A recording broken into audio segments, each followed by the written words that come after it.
Hey friends, welcome to the Taste Toast Travel Podcast. We're your hosts and resident foodies and lovers of all things travel and exploration. Grab your favorite beverage, get comfortable, and enjoy the journey with us. Welcome back to Taste Toast Travel. I'm Tara. And John. And this is an exciting month. It is California Wine Month. Hey. Well, it's exciting for us at least because we work in the industry and everyone else is like, and what? we live here and we nerd out on this stuff. I know. You're a nerd. I'm not. Okay. Anyway, glossing over that, Nerd.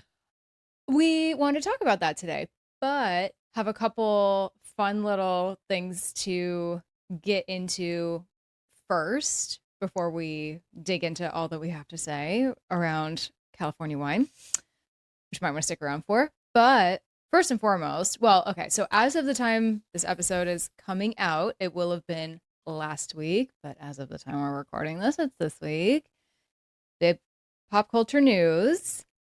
What happened this week? I don't care. I couldn't. I was going to bring this back to travel somehow. Taylor Swift got engaged. God. Needless to say, you are not a Swiftie. Yeah. Or a Travis Kelce fan. Oh, well, yeah, that's not surprising. Born and raised in California, you're not going to be a Kansas City fan. Yeah. Both of them. He seems like a very nice guy. One of the reasons I brought that up was because, so I was seeing, a couple things Travis has said, or, maybe it was his own podcast, actually. I haven't listened to the whole episode, but him and, what's his brother? Jason. The other Kelsey. Obviously have a podcast, and I think they were talking about having Taylor on the podcast. I don't know. Like I said, I haven't listened to the episode yet, but he was mentioning in terms of where it's going to be, because I'm sure, there's plenty of people out there, all the Swifties, are dying to know when it's going to be, where it's going to be, all the things. And he is like so tight-lipped. He is not like the most. They're going to do everything they can to not let that like get out. Power move they could do. What would it be? Would to be get married in a very secretive private ceremony that nobody knows about. They're going to. Oh yeah. Oh. No. Like, yeah. Oh, 100%. That's what they'll do. Yeah. No, they won't. Oh, it's not going to be some big public thing. I bet you it is. No. Why would they not? No. Because look, this would be bigger than the royal wedding. I say this knowing Taylor Swift so well myself. I think she values her privacy. I think a lot of people could argue she shares what she's comfortable sharing, but she definitely keeps certain things private that she wants. I think it's going to be a very, from what Travis was saying too, very sacred little thing with like very close friends, very close family. It is not going to be he even said, he was like, I'm sorry. Like, I know there's a bajillion people out there that are going to want to know like when it is, where it is, all the things, but like y'all are going to find that out the day after it happens. Like, I think they will do whatever. That's cool. Yeah. So it might be like a very private place. But that being said, again, locationally, because we got to bring the travel part of this podcast in here somewhere, I'm dying to know where they're going to do it. Because I don't think he even like revealed the location of the engagement, but I think his dad gave it away. Like, he was being interviewed or talking about it. And if I'm read it and remembering correctly, I think it was at Travis's own home in Missouri or something. But anyway, you've seen the pictures. It was absolutely incredibly beautiful. I have not seen the pictures. No, stop. Of course you. No, I haven't. What? I'm not going to look at those. What do I care? Oh my God, you may as well live under a... Anyway, this has been way too much time on those two people. Let's move this along. All right, fine. God. All right, well, so my other little mini topic before getting into all the California wine things we have to talk about is, it was so funny. So I told you this ahead of time that I had a funny story that I was saving for this episode. So I saw this in a reel. I think it was Travel and Leisure, if I'm remembering correctly. Anyway, it was... Travis and Leisure? Oh, were we back on Travis and Taylor again? Never were on them. So anyway, it's kind of funny. Occasionally they'll post reels where they test out various, like, usually travel, from what I've noticed, products and things like that or whatever. And so I don't know how they filmed this, how they got on, maybe it's like a pretend plane, makeshift plane or whatever. So anyway, one of the editors, she was like, I came across this on Amazon. Basically, I cannot, but if I ever see someone pull these things out on a flight, I will be appalled. Basically, I don't know if it's specifically for middle seat, but I think it's like you could probably attach it, I guess, to any seat that Oh, you're is it on. like the partitions? Yes. Yeah. The clear partitions. Have you seen Sure. those? Yeah. Like clear plastic. You should have seen the I've comments. seen, It was so funny. yeah, I remember I've seen ones that weren't clear. They were just like, Just black or whatever. yeah. Yeah. Oh my God, it was hilarious. People were like, if anyone were to ever dare. Well, that's so obnoxious.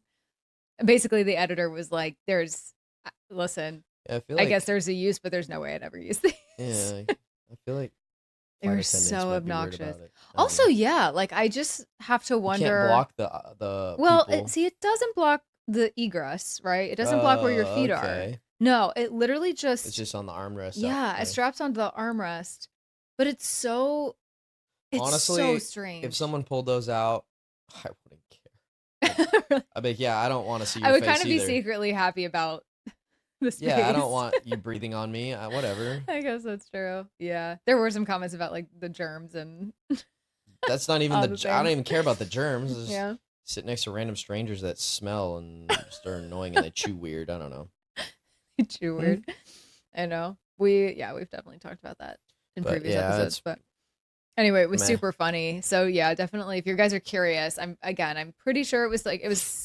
I think it was Travel and Leisure or some Interesting. major travel account. Yeah, I've seen those before. They were doing that before. Yeah. I hadn't really. I mean, I think I'd seen like Partitions, but this one was like I've only seen especially like janky pictures. looking. Yeah, I've never seen them out in the wild, but Thank God, because I feel like, and I hope like that's not a thing. I feel and I hope that most people would have the good sense not to actually purchase those. But you know what? We live in a People very are unhinged dumb. society. That's Yeah. what I've learned. That's in your my consensus on all of 34, humanity. almost 35 years. Is people are dumb. I'm surprised we've gotten this far. If I'm being honest. I am kind of too, to be honest. All right. Well, all right.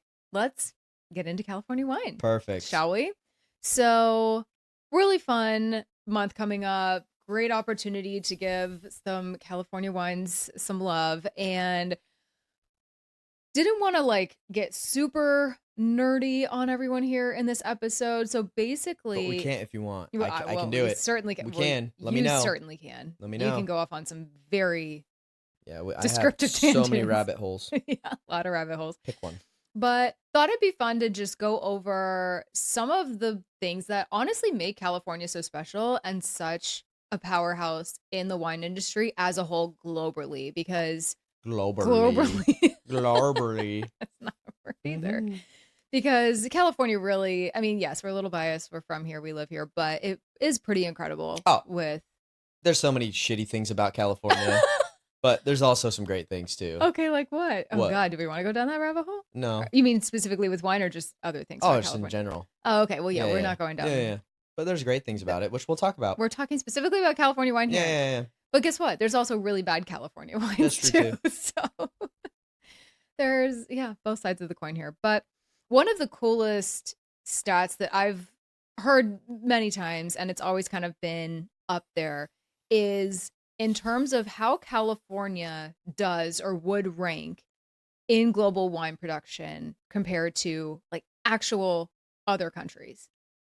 And this is always just really cool and fascinating California to me. makes more wine. I don't know for sure, but they make more wine than a lot of countries. Well, I'm about to tell you. Yeah. It is the 4th largest wine producer in the world. Yeah. So just not California. not just the United States, you guys, the entire freaking world. Yeah. Of all the countries. That's crazy. Well, it's like the old thing, like if California was a country, it would be like the 3rd strongest economy or something like that, or whatever it is. Crazy, which I also have a hard time Ridiculous. believing. But yeah, and California produces about 90% of all U.S. wine.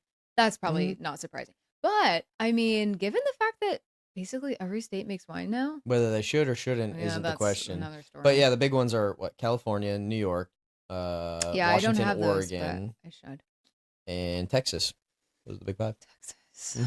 Sorry, Texas has no business making wine. I know there's a lot of people that would at me for that, but like it's gotten much better, I guess. But, listen, you have to. It's a relative term. A palate you gotta have. I've had Texas wine actually. Oh, I went down there for one of my friends' bridal showers. bunch of us girls went wine tasting. It was a whole vibe. Did you go to Fredericksburg or where'd you go? Oh God, I can't remember. We were in and around Round Rock, I want to Yeah, say. you were probably I imagine you were forgetting how well you know Texas. You did go to school there. Yeah. Yeah. Yeah. I mean, I remember thinking it was okay, but it was the thing with the wineries in places like that is they make all their money off of events. People getting married and all that sort of thing. Yeah. I have to say, the winery we did go to, which I wish I could remember the name. I have to say that I had great things to say. We went to 2 wineries, actually. They were kind of like down the road from each other, out in the middle of nowhere. They were both beautiful. Everything in Texas is in the middle of nowhere. Had a great time. I mean, I don't remember thinking the wines were awful. So there's that. But you were already drunk, I imagine. No, not really. Oh, that's nice. We started at the first place and then... Yeah, I mean, the wine, But there was also beer at the second place. Nice. True Texas form. That's awesome. Yeah, so that's just a really cool, stat, because California is just such a powerhouse in that way. So here's another fun one for you. So this is in 2023, so a couple years old now, but if you can even begin to imagine this, California output reached approximately 605 million gallons compared to the U.S. total of 726 million gallons. That's from the Wine Institute. That's wild. Yeah, that's damn near I can't everything. even begin to fathom that many of gallons of anything. It's a lot of wine. That's crazy. However, this says, but there's a wrinkle. 2024 saw a sharp drop in grape crush, down 24%, the lowest in about 20 years, with about 2.8 million tons crushed. That's where I start to get kind of lost with the numbers, because I'm just, I'm not on the winemaking side, but that's a ton. But yeah, that's a big drop.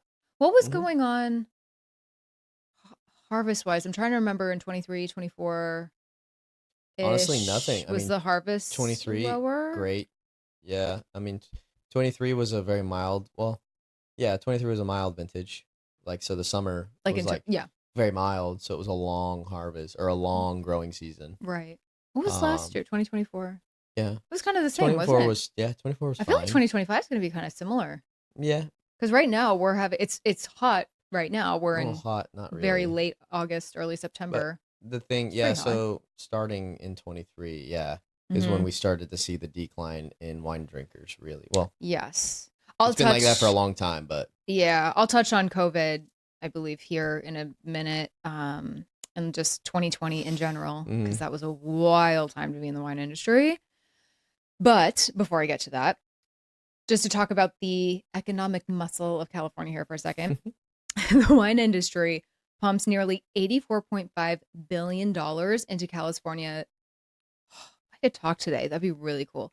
Into California's economy through production, tourism, job creation, and more. And we are grateful for that, because we have jobs in this industry because of that. As annoying as the tourism can be at times. You, I know, have more experience in that. Yeah, I have a few dozen years, it feels like.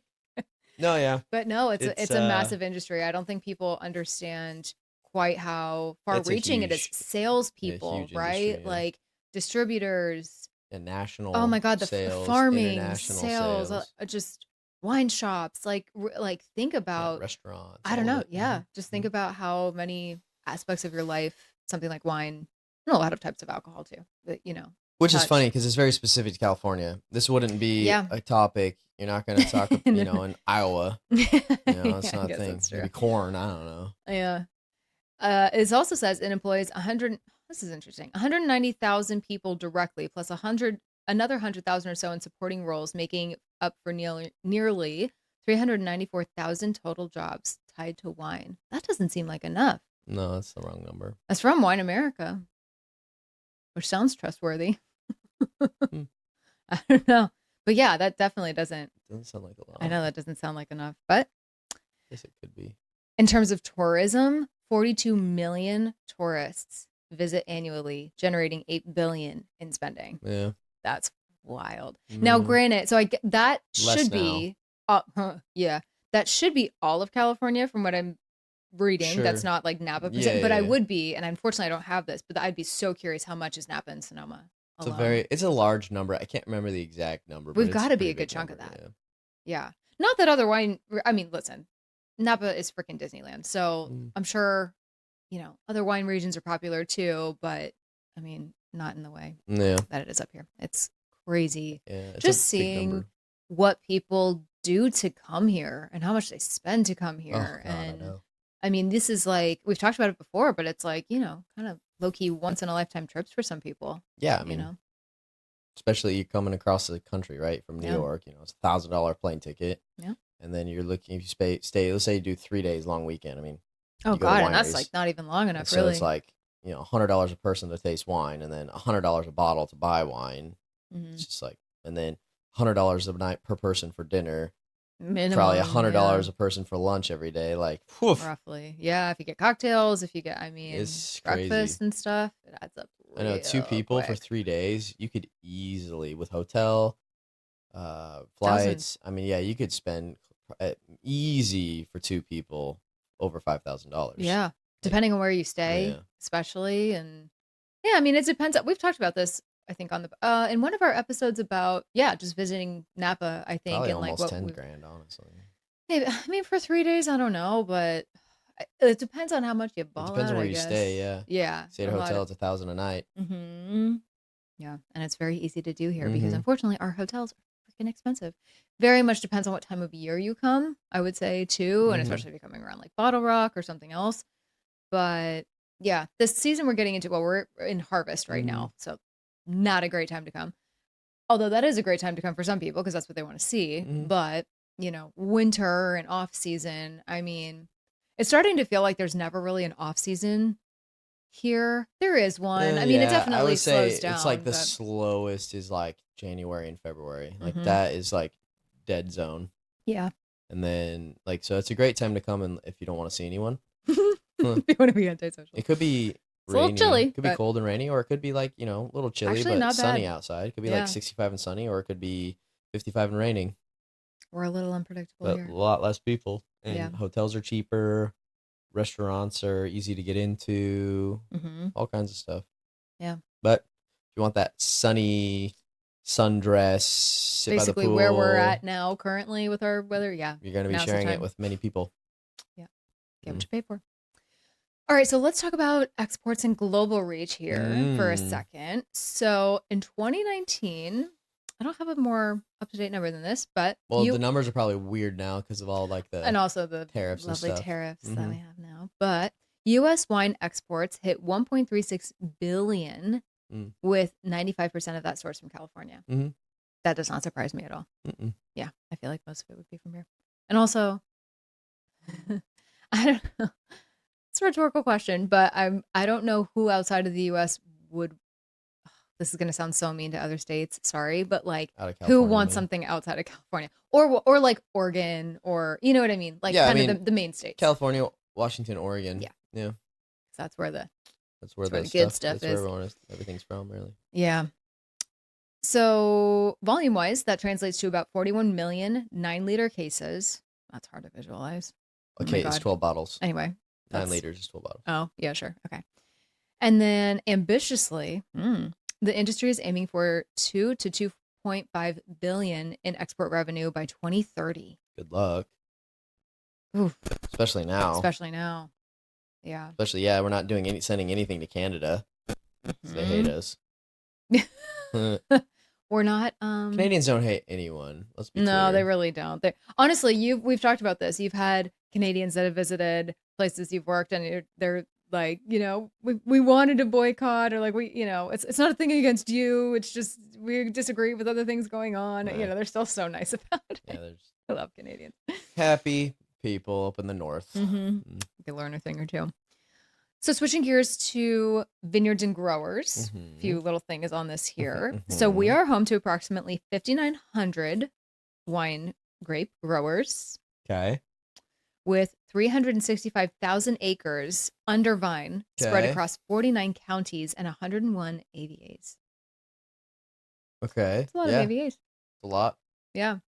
And more little ones are popping up too. Sure. Or I'm definitely hearing of certain wineries. Actually, there's one not super far from us that are kind of working on like banding together a little bit to kind of kind of create one. Takes a while. That's pretty cool.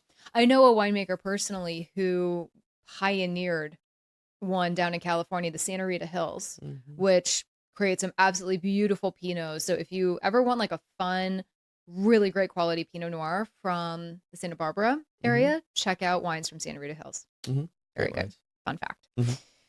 That acreage supports the harvest of 3.92 million tons of grapes across more than 110 varietals. Oh, that's a lot. Which is wild because I feel like, and actually we're going to talk about that in a second. I don't think people could even begin to imagine or think like there is 110 varietals in California. Most people could only maybe name 5. Yes. Hold that thought. We're going to get there. As for facilities, there are about 4,600 wine producing operations. Yeah, okay. So, woohoo. All right. Let's talk about our region spotlight here really quick. Napa Valley. Couldn't not mention her. So even though Napa Valley accounts for just 4% of California's wine input. Like volume. Yeah. This is from Financial Times. Okay. TBD on how recent this is, but it is the prestige icon. This is them saying this now, not me. Wine tastings there average, we were just talking about this, between $81 and $128. It's way higher now.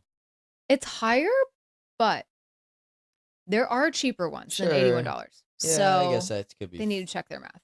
I literally just did one 2.5 weeks ago. And actually, it's a winery that's like trying something new kind of. You get like 3 wines and it was like $35 or something like that. And it's supposed to be within 30 or 45 minutes or something. It was interesting. But anyway, there are still ones out there that are cheaper than $81. But yes, many of them have also gone far surpassed. It's asinine what Napa has done. It's cruel. It's so sad because it is not at all reminiscent of when the Valley was for. You could even speak to this better than I could. I mean, it was before even you grew up here, but like your dad or your parents remember wine tastings popping up, Robert Mondavi, like all the Well, it all used to be free. The OG guys, exactly. It used to be free. Yeah. And so it used to be big 5 ones like Mondavi, Behringer, Charles Krug, BV, and Christian Brothers. It was like all the big ones, right? Yeah. So all the kids from UC Berkeley would come down and just drink and get drunk all day for free and drive home. Oh my God. Then they started charging you got to buy a glass, right? Right. So you buy $10 for your glass, and then you can. Is that how we got here? Yeah, $10 for a glass, and then you can taste wine for free, right? But you have to buy the glass.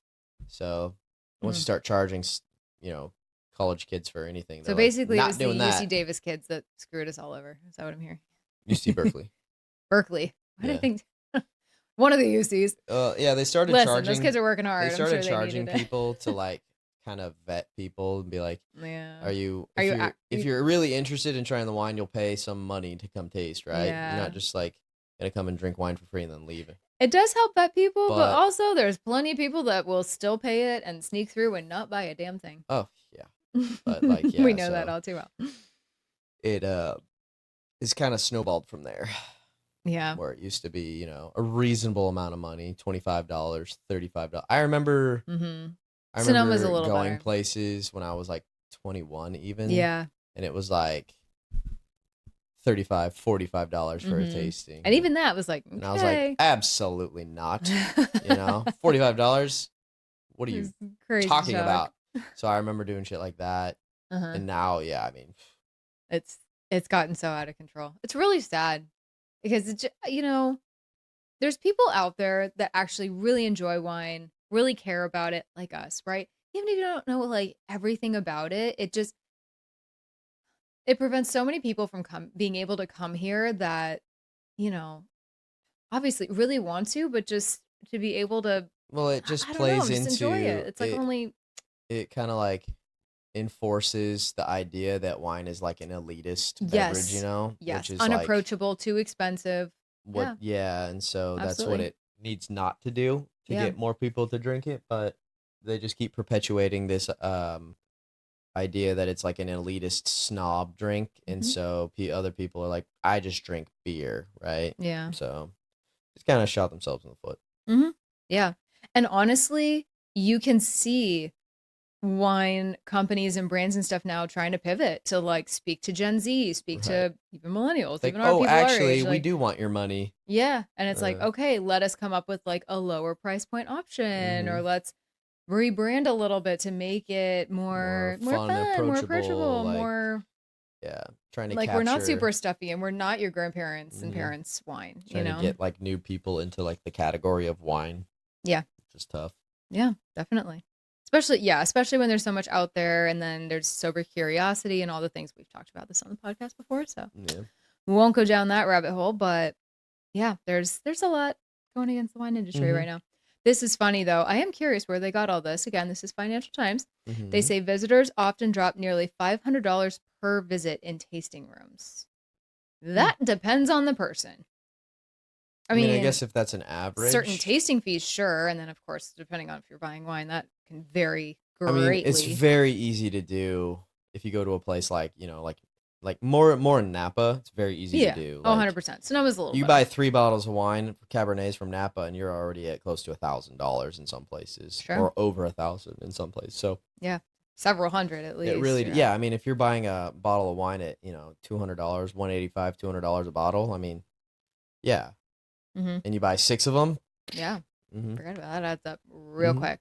Yeah. And then last thing here, wine clubs alone drive 25% of premium wineries' revenue. Yeah.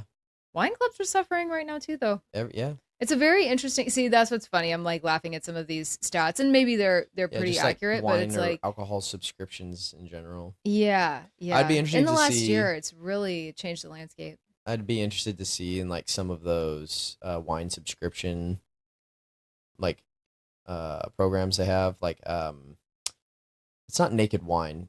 Or does Naked Wine have one? I can't remember now. I know where you're going with this. Well, what Wink? Wink, yeah, that's one, isn't it? Wink. Yeah, Wink, not Wink, Wink. So like, yeah, they'll send you, whatever amount of bottles per quarter, and it's kind of randomized and all that, So I wonder I would love to see numbers from them. Yeah. Like, how less, or how, if they're struggling, what's their, because in theory, I don't know when they were like founded or whatever. Actually, I really need to look that up really quick because I'm very curious. If it was during a time when during COVID, I think a lot of people joined those types of things. Oh yeah, people are joining to get different wines, like international. Like, it was founded in 2012. Okay, I had a feeling it had been around a while. I had a feeling it was, more around. Oh, here's an article. Wine. You want to say wank? Wait, you wanker? It's wank. I know. Wink. Wine Club files for bankruptcy 1 year after going public. That was as of January 6, 2023. This article. That makes sense. Right after COVID, everyone was like, Wink. Oh, we're done with alcohol. Yeah, Wink voluntarily filed for bankruptcy on November 30th with court paperwork recording over $36 million in liabilities from the company. Wow. All right, so that kind of answers our question. Yeah. So I'm sure a lot of other companies just like them. Same. Yeah, this is crazy. Yep, they filed for Chapter 11 bankruptcy. It's a taste for wine subscription sours. There you go. Yeah, it's tough. It's one of those good in theory ideas, but it's so volatile. Because wine, at the end of the day, even if it's on the more affordable side, like, is a luxury product for majority of people. It's completely out of reach for, I would probably say, actually, most of America. So, yeah, it's humbling. It's tough. A perfect example. Yeah, it's a tough, like, the wine subscription thing. Like, it's very hard to get people to sign up for wine clubs right now. Yeah, especially, too, if you, like, there's such a broader selection now in stores and whatnot, Oh yeah. So it's difficult because it's like, well, you can get all kinds of different wines now, and they're just, everything is available. So it's interesting. Yeah. All right. So coming back to grape varietals that California makes. Cabernet so obviously is number one. So here's where we're going to go through all 110 of them. Perfect. So buckle up. Yep. No, I'm kidding. We're going through the top 7. Top 7, not 8, not 6, 7. 7 to be exact. So not 10. Actually, I'm going to kick this back to you. What do you think they are? Cabernet, number 1. Okay, we'll come back to the order in a second, but okay, Cabernet, keep going. It's not number 1. Okay. Okay, Chardonnay back to number Chardonnay. one. Yeah. Yeah. So according to the latest USDA grape crush data in 2024, so fairly recent. Well, okay. Chardonnay and Cabernet Sauvignon together accounted for over 1/3 of the total tonnage crushed in California. Yeah. While the data doesn't give a precise split between the two, combined they dominate the crush volume. So if you're aiming for one varietal that leads the pack, Chardonnay often edges ahead as the most planted white grape, and Cabernet Sauvignon leads amongst reds. Yeah. So I could have sworn I read somewhere that Chardonnay was actually first, but Chardonnay was first for a long time, and then Cabernet took it over, and then I'm not sure, maybe it flip-flopped back. I don't know. Yeah. So yeah, pretty. You got Chard, you got Cab, Cab, Pinot, Zin, Merlot. Got two more. Oh, Sauv Blanc. This one. Well, you're a sommelier. You should know this. Well, it's a red. It can be on the spicier side. Yeah. So not Zin. Want me to just tell you? No. Spicy red. Okay, we'll take a quick break here and come back in 5 minutes. Oh, well, I guess maybe, I don't know. It probably isn't spicy. Well, spicy's not necessarily the right word. You know what I'm saying. Is it Cab Franc? Is it? Oh, for the love of God. Can I just say it? No. Petit Verdot. No. Malbec. No. You're forgetting. Syrah. Yes. Yeah. It is spicy. You're right. Syrah. Oh, it was a little spice there. Yeah. I was like, you're forgetting like a very key. But you know what? Syrah's not the first thing to come to mind for most people. So I get it. But it's in the top 7, huh? Syrah. Yeah. Guess that makes sense. I know. So yeah. Which I think, it tracks, I think, for what most people like here. I think too, because especially the American palate is leaning very aromatic whites, we might see, I'm not going to say that that's going to completely change the landscape of California's whole wine business, but like aromatic whites are a big deal right now. So I think some California wineries are going to be, if it makes sense for them, shift into that a little bit. I'm seeing that trend a lot right now. All right, some other random fun facts here. What, you feel like you look like you have something on your mind? No, I was just thinking about aromatic whites. Just pondering. Yeah. Do you have anything to say on aromatic whites? I'm not like a huge fan of them. I'm not surprised. Yeah. I like them. There's a time and place for them. You know, like a Chenin Blanc can be very nice sometimes. It's fine. I had one the other day. It was yummy and delicious. Yeah. I'm just not like a. I'm not. I feel like you're not big on whites. Yeah, I'm not a huge white wine drinker. Honestly, I drink. I feel like people are sort of in one camp or another. I mean, not completely. But I don't just hanker for a glass of Sauv Blanc. Good old Cougar Crack. I just don't. Chardonnay. Yeah, I just don't. I don't know. I'd much rather drink some red wine. But white wine is fine. I love sparkling wine, champagne, sparkling. Too. Yeah. There are some really fun. Rosé. There's some fun whites. I feel like where I've kind of gotten is I really like exploring whites from other countries. More just out of curiosity, just to like explore. I like white wine, like white wine. Like Albarino's fun. Food and white wine is fun. Oh yeah, definitely. But I don't want to just. When you get like a really solid pairing with like a white wine and something delicious. Oh God. Yeah. It's so good. So like pasta with like clams or something like that. Oh yeah, like a God. Yeah, lobster linguine it's with like a really nice white wine. Mm-hmm. Like great. Yeah. Some chef's salinity in there, like an Albarino with some salinity, or like can't think of the name of the grape. We're doing really well with memory recall today. It's coming to me. It's very cheap wine and it's really good. And it's a white? And it's a white. And it is what is it called? You're the sommelier here. I don't know. It is. Come back to me. I'll just blurt it out when it comes to me.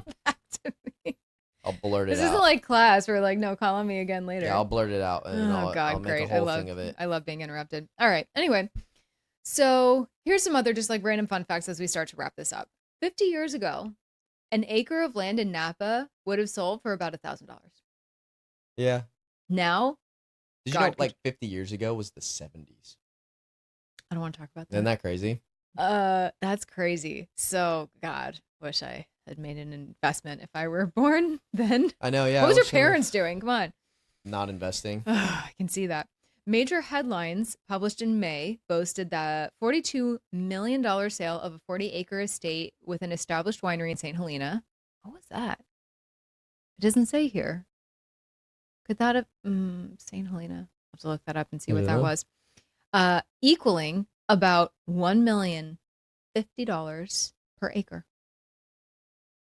Could have been what year? It's one of the most expensive ever sold in Napa County. It was May of this past year, I believe. This past year?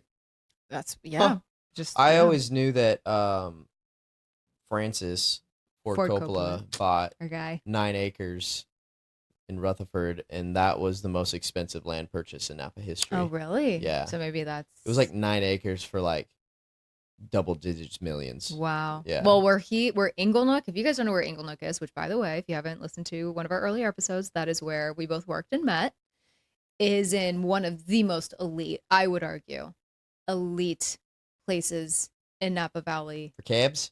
For cabs. Yeah, cabs are here. It's phenomenal. Right next to Screaming Eagle. Nope. Harlan. Nope. Scarecrow. I knew it was one of those really bougie ones that I can't afford. One of them. Vineyards, which says a lot because, I mean, they still pull grapes from vines that were planted in like the 40s. Wow. Mm-hmm. Oh my God. Call them the old men. That's crazy. As a quick aside, what did Francis Ford Coppola say to you once? He asked me if I'd ever been in a movie. Yeah. And cool. No. He said, "Have you ever done any acting?" Yeah, that was and I should have said, "I've always wanted to be an actor." Missed opportunity. I know, shit. What are Francis, you doing with if you're your life? listening, I still wanna. It was so cool. It was so cool to work for him. I don't think I ever got to meet him in person. It was a cool thing too, because I was just like standing there opening wine, and he's in the room, and he looks over at me, and he's like, "Hey," and I was like, "What? Me? Me?" Francis Ford Coppola like, "Yeah." talking to me? He's like, "You ever done any acting?" I was like, "No." And he's like, cool. "Oh, okay." Shit. Oh, okay. Wrong answer. Yeah. I was nervous. I hope you were. Well, yeah, as you should be. Out. It's one of the greatest filmmakers of all time. I blacked out. He's incredible. Well, no wonder he said it to you. You look like his people. I am his people. Siciliani. I am his people. Yep. Okay, we talked a lot about Napa and a little bit here in Sonoma. So I'll go back to you on this one since you're the expert here. In terms of some different areas of California, because we obviously talk a lot about up here. It's one of the more well-known places. It's where everybody wants to come. But let's say I'm going to throw some random regions out here for you. Okay. And just tell me kind of like what you could expect more or less from each one and kind of how they all differentiate a little bit, because we want to give love to all of California here, even if they're not quite as good as we are. Okay. Paso Robles. Oh, fun. I pronounce that weird. Paso Robles? We just say Paso here. Yeah. We don't say the full thing. Anyway, Paso. I think it's Paso Robles. Paso Robles. Yeah, that one. Which means track. I just said it really. Passing the trees. No way. Yeah. Does it? Yeah. Okay. Cool. I learned something today. Yeah. Anyway, so Paso. What do you expect there? Some fun. What they call them, the Rhone Rangers. So they plant grapes there, like from the Rhone Valley. So like Syrah, Grenache, Mourvedre. So like, some really nice like spicy red grapes, right? And so because it's really hot there. It's very hot. And so you're gonna get some really full-bodied, higher alcohol, like high octane red wines. Literally hot, as we would call them, not temperature-wise, like just high alcohol, stuff like that. Hot. But they're great. Great value, honestly. There's a time and a place for them. Lots of value in Paso. You can get some great wines for not super expensive. They do some cabs, of course, in the big ones, but like, yeah, I think where they really do shine is like their Syrah and like their like GSM blends. Grenache, Syrah, Mourvedre. Yeah. Which is interesting because Syrah, being in one of the top ones from California, I would venture to say that there's does well probably in high a good heat, chunk got thick of it skin, coming out of so there. it can take a bit of punishment. Santa Barbara. One of my favorites. I've Santa worked Barbara's with great. many brands down there. It's Cool absolutely Pinots. beautiful. That whole area, the whole Central Coast. Pinot and Chardonnay. Yeah, great wines. Gorgeous. You know, good for sparkling. A little bit more finesse than say Mm-hmm. something like Paso, but like so finesse. You get like that really nice classic like cherry cola was Mm-hmm. what they're kind of known for in like Santa Barbara, Santa Ynez, Santa Rita, all those areas. Right. So I love the wines out there. Me too. Good There's Sauv Blanc, really Chardonnay. fascinating terroir out there. I know we're gonna get really nerdy here for a second, but like there's some really, because it's so near the ocean, and that was like, I would imagine, underwater at one point. Like there's like fossils and stuff in some of it down there. Like, you know what I mean? It's just that clay. Actually, you would know that better. Is it clay, sandy clay, it's just loam, old whatever? like ocean bed. Yeah. Marine sediment, So stuff it's like that. really cool. Makes absolutely beautiful wines. Mendocino. Fun place, super hard to get to. It's such a pain. But it is easily some of my favorite wines I've ever had in my life. Yeah, have come out again, of Mendocino. great Pinot, great Beautiful. Chardonnay, fun white wines, great rosés. Amazing place to visit. Honestly, if you want to secluded. go somewhere in California that is off the beaten path, not like horribly off the beaten path, but like getting out there, but has a really cool little like culture in and of itself. Because if you go to like, you going up to physically Mendocino, but then on your way up there, if you're going like south to north, and you go through like Philo and mostly Philo. Boonville. Yeah, Boonville. There's such a rich history there. There was their own like slang and language there. Yeah, it's called It's like I thought it was like bootling or something. Oh, it is bootling. You're right, Yeah, bootling. yeah. They have like 1,000 words like slang. It's wild, and they really lean into that there. It's such a fun community. Beautiful. Roederer is a very famous one from up there. I mean, I could go on and on. Higher elevation. Yeah. So the wines are definitely, very high quality. They're very high quality, yeah. And not, I mean, some are expensive, but like, comparatively speaking, yeah, it's not that bad. Yeah, could be worse. All right, yeah. I love them. Cannot recommend Mendocino enough. It just takes so long. It's just such a dry, it's a windy mountain road. Yeah, if you're going from San Francisco, I mean, it is several hours. Is it worth it though? Absolutely. And you can do like glamping and stuff up there now. Okay, don't get me started. But like, if you get yourself a yurt, if you like camping, yes, they have those up there now. Like they literally have this. Oh, I can't remember the name, but like this really cool, like literal glamping place up there now, which I still want to do one day, by the way. That's just amazing, and really, really good restaurants in Mendocino itself. Okay, get off my high horse on that. Sierra Foothills. So that is, doing a for lot those who don't know, like that is east of us. Yeah, they're doing a lot of. I would say they kind of do a bit of like a lot of Zins out there. Yeah, they do some Zin and they do some like Italian grapes too, like Barbera, stuff like that. Yes. I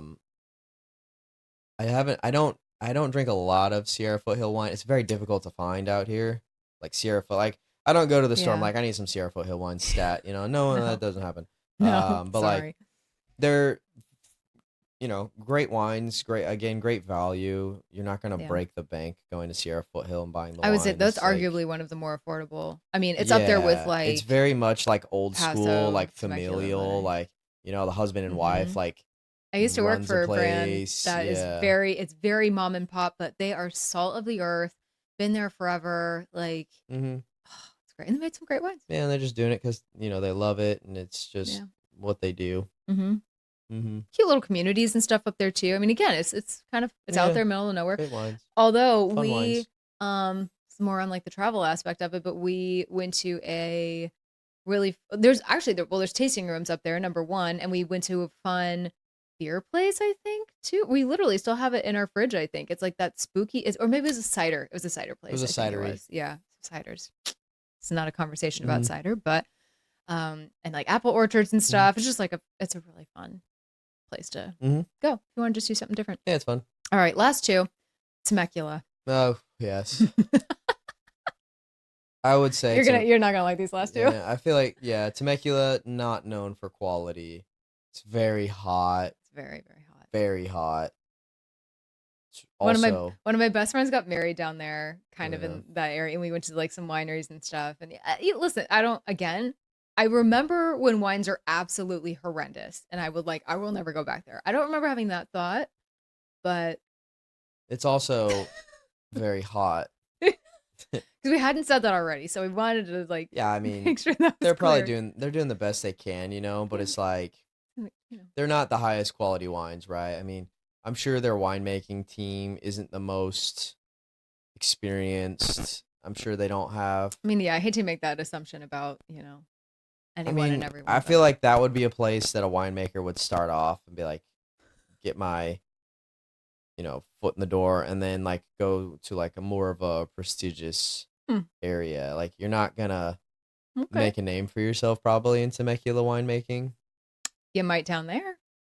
Okay. I'm trying to play devil's advocate. Yeah, it's just those wineries there definitely make the majority of their revenue on events and weddings and stuff like that. That is listen, my friend got married at a winery, so there you go. That's the venues, yeah. Yeah, for sure. Sure, it helps. I'm sure there's wines that are drinkable down there, but like, it's you have to like that style of wine, and that's fine. It's hot.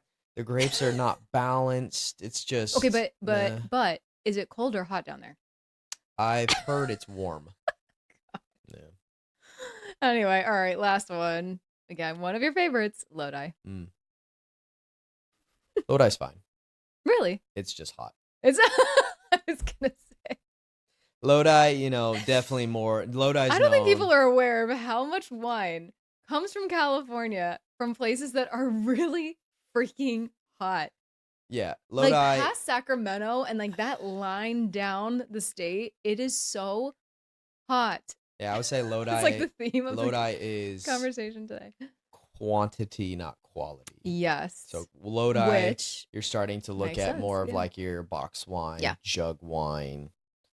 I'm sure there's wineries out there. I can't name any off the top of my head, but they do some Zinfandels and stuff like that. I mean, I've had like decent wines from there. I'm not gonna say all the wine is gross, but like that's where you're starting to get into some more of like your high volume, like mass production, machine pick, like put it in a bag and box it up. Yeah, it's just a very different animal out there. And listen, there's again, most of America loves that stuff.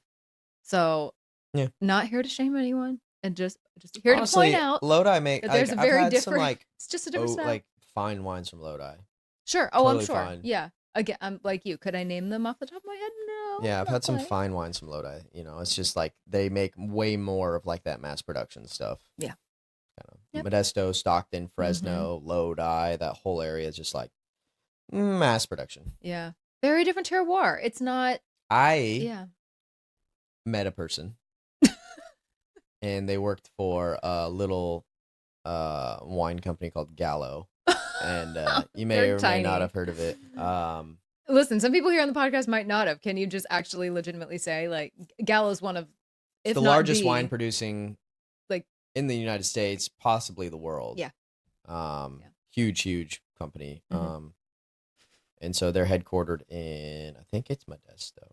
Yes, I want to say it's. I think it's Modesto. Somewhere out there. I can't remember exactly. 95% sure. But I had someone I was talking with. I can't remember what he said he did. Either he worked for the Gallo winery, or he did some work with them. I was like a contract. I can't remember what he said, but we were talking about like wine tanks. Okay.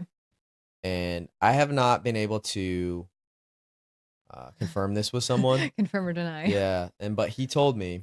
Oh God. He said some of the tanks that they have at Gallo are so big. Oh, I cannot even begin to imagine. That if you filled one to the top and then you proceeded to drink a bottle of wine every meal for 10 years. Okay. So let's say you filled this thing to the top, and then you get a bottle of wine for breakfast, a bottle of wine for lunch, and a bottle of wine for dinner. You do that every day for 10 years. He said the level of that tank would drop less than an inch. Whoa. So, yeah. Just trying. He said it's 1 million gallons. Oh my God. But now that I say that, how many million gallons do we produce in California? I know, right? Wait, let me go back up. That's what he said. So I haven't been able to confirm it. 605 million gallons. Oh, so it very well could be million, yeah. Yeah. They could have. Listen, there is a ton of wine. everyone thinks like a lot of the wine comes from Napa, Sonoma, all the things. This is completely educated guess. I have no numbers, unfortunately, to back this up, but I would imagine that out there and like, again, those more arguably lower quality, like what, more mass produced wines make up for, I would say, most of that. Yeah. Or certainly. Yeah. I mean. So I mean, I haven't been able to like confirm that, but like. Wow. It's believable. You just have to like see that for Very yourself. believable. Yeah, it is kind of believable, honestly. Wow. Okay. That was informative. And then last but not least, how to close it out here. And definitely want to have a larger conversation about this and actually tell this story here on this podcast one day. So we will do that, perhaps on the anniversary of this. But what is one of the things that, in my personal opinion, and maybe this is like a lot of people would agree with this, that really put California on the map was the Judgment of Paris. So for those who don't know, it was, well, you could probably tell the story better. Again, without going into all the detail right now, basically in a blind tasting, California outranked some of France's finest wines. So this happened in 1976. And California wine completely disrupted the wine industry, brought credibility to the area that, because I think at the time, French wine, it's French wine, right? And, how do you compete against that? But we did. And so the Paris wine tasting pitted some of the finest wines in France against unknown California bottles in a blind taste test. And when the scores were tallied, top honors went to not France's best vintners, but to a California white and red. And I'm not going to say which ones those are because I want to save that story. All right. But yeah, so that tasting is now known as the Judgment of Paris. And yeah, really just kind of, it's one of those things that's sort of noted as, opening the doors to sort of the globalization of wine. And yeah, I think a lot of people would say really helped put California on the map because that was a big deal. The fact that, they retasted those we wines. killed it in a blind tasting. They retasted them in '89 and still won. Really? Oh, yes. I think I did hear about that. Yeah. Funny. Anyway, so California's pretty elite in terms of wine. Some absolutely beautiful wines coming out of this. From north, I was going to say south. Country. We're a state. So yeah, since it's California Wine Month, maybe crack open a bottle of California wine and celebrate that a little bit. You won't be disappointed. No. And hopefully some of the things that we talked about today or some of the places that we mentioned are places you could find in your store, try something new, branch out a little bit. Or if you do tend to think like, oh, it's mostly Sonoma, mostly Napa, like, have some fun branching out and trying some wine from some other places. Yeah. You don't know unless you try it. Exactly. All right, guys. Well, thank you for hanging out with us in this one. Hope you learned something, took something away from this episode. And if nothing else, drink California wine. All right. That said, we will see you guys in next week's episode. Cheers.